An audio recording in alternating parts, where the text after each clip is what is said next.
Yo, what's good, YouTube sports fans, boxing fans? This is your boy, TheDreadMan, and I'm here to review the Guerrero versus Floyd Mayweather fight. Not really much else to get into besides the fact that Floyd Mayweather put on a boxing clinic and has established himself as one of the best defensive boxers, if not one of the best all-around pure boxers of all time. But just to, I didn't even really bother making a prediction blog for this video. Because it's not like going to be one of those really super debatable fights.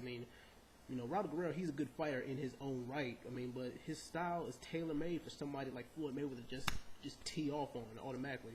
He looked good against Andre Berto, but the difference it's a lot of major difference between Andre Berto and Floyd Mayweather.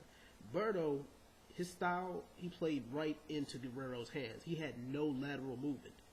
Floyd, however, not only does he have lateral movement, he can bob and weave. He can counter punch. He can punch on the move. He can.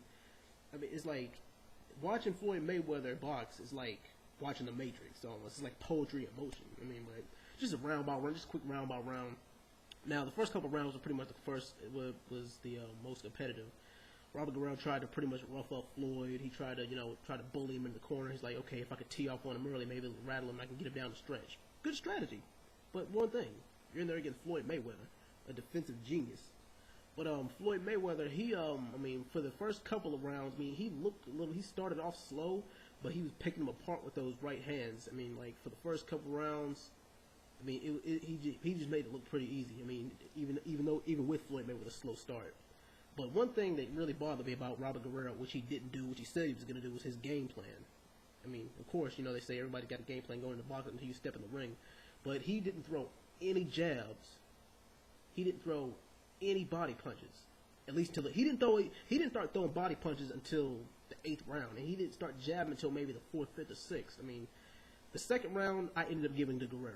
Just based on his effort alone. That was pretty much the closest round, but I gave it to Guerrero just based off his effort. You could have kind of gave me one of the other middle rounds too, but that was about it. But other than that, Floyd made it look easy. But from rounds 3, 4, and 5, just pretty much just vintage Floyd. It's when Floyd just starts the snowball effect. He just starts to pick up more and more and more. He's like the juggernaut.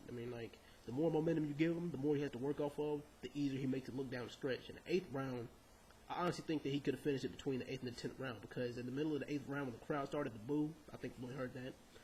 He hits him with a straight right hand, boom, just clocked him. And then at the end, when he really rattled Guerrero, he hit him with a smoking right hand, a nasty right hook. I was like, okay, wow. I didn't know Floyd had that kind of power. Okay, maybe I did know that Floyd had that kind of power. He just didn't. He just really doesn't show it unless he needs to. But yeah. Other than that, it was pretty much an easy fight. The last round, toyed with him, and even if he did toy with him, now here's something I noticed in rounds 10 and 11. Guerrero was landing more shots than Mayweather, but Floyd was landing the more damaging punches. And according to the comp box, Floyd landed 60% of his power shots, 6 out of 10. That's nasty. That is amazingly accurate. You might want to go check the record books. Anybody connected that high power percentage in boxing history in the later rounds of the fight? No, sir. But yeah, I gave it to. The only round I gave Guerrero was the 2nd round. Other than that, it was a boxing clinic by Floyd. Now everybody's asking who's next. The only likely competitors or the contenders that I could see Floyd fighting and actually making a good fight out of it is Amir Khan, who looked sloppy against I forgot who he fought. I think it was either Juan Diaz or Julio Diaz. He looked sloppy in that fight, but they ended up giving him a gift decision. And Canelo Alvarez. That's pretty much it. Anyway, I didn't want to keep you guys too long. This is a boxing clinic. Floyd outclassed him. He pretty much sunned him, put him on his knees, spanked him. Anyway, what y'all think of the fight if y'all seen it? I'm out, y'all. Peace.